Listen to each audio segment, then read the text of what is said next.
വൈക്കം ആയുർവേദ ആശുപത്രി മടിയത്തറ റോഡിലെ കാരയിൽ കലുങ്ക് പാലത്തിന്റെ ഉദ്ഘാടനം വൈക്കം MLA CK ആശ നിർവഹിച്ചു. വൈക്കം നഗരസഭയുടെ 23, 26 വാർഡുകളെ തമ്മിൽ ബന്ധിപ്പിക്കുന്നതാണ് കാരയിൽ പാലം. പാലത്തിന്റെ വീതി കുറവ് മൂലം സ്കൂൾ വാഹനങ്ങളും വൈക്കം ആയുർവേദ ആശുപത്രിയിലേക്ക് എത്തുന്നവരും ഏറെ ബുദ്ധിമുട്ട് അനുഭവിച്ചിരുന്നു. ഇടുങ്ങിയ പാലം മൂലം ജനങ്ങൾ അനുഭവിക്കുന്ന ബുദ്ധിമുട്ട് ward councillor Ashokan Vellaveli MLA CK ആശയെ അറിയിക്കുകയായിരുന്നു. തുടർന്ന് MLAയുടെ പ്രാദേശിക വികസന ഫണ്ടിൽ നിന്നും അനുവദിച്ച 7 ലക്ഷം രൂപ ഉപയോഗിച്ചാണ് പുതുക്കി നിർമ്മിച്ചത്.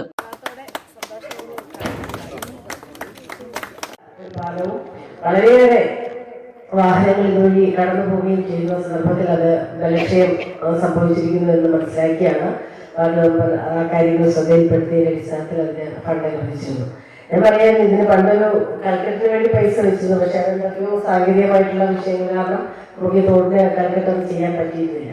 പക്ഷെ അങ്ങനെ ഓരോ കാര്യങ്ങൾക്കും വേണ്ടി വാർഡിന്റെ ആവശ്യങ്ങൾ പരിഗണിച്ചുകൊണ്ട് ഫണ്ട് അനുവദിക്കുന്നതിന് സാധിച്ചിട്ടുണ്ടായിരുന്നു. ഞാൻ സന്തോഷപൂർവ്വം തന്നെ അറിയിക്കുകയാണ്. ഇവിടെ ഇരിക്കുന്ന എല്ലാവരും തന്നെ എല്ലാവരുടെയും വാർഡിലേക്ക് ചിലപ്പോൾ വരാൻ പറ്റിയെന്നിരിക്കില്ല.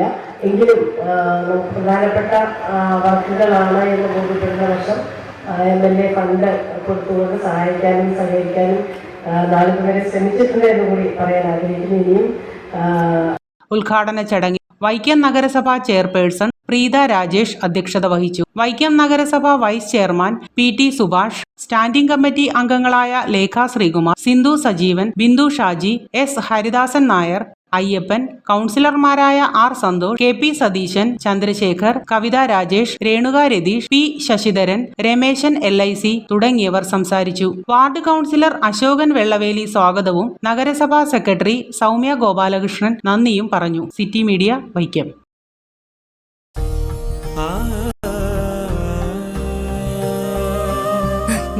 ഇത്രയും ഫാഷൻ പോരെ മോളെ? ഹൃദയമറിയുന്ന ബന്ധങ്ങൾക്ക് പവിത്രമാർന്ന സ്വർണ്ണത്തിളക്കം. കൃഷ്ണാസ് ഗോൾഡൻ ഡയമണ്ട്സ്, ദേവീക്ഷേത്രത്തിന് പടിഞ്ഞാറ് വശം, ചേർത്തല. ഇനി എന്തിന് വേറൊരു ഓപ്ഷൻ?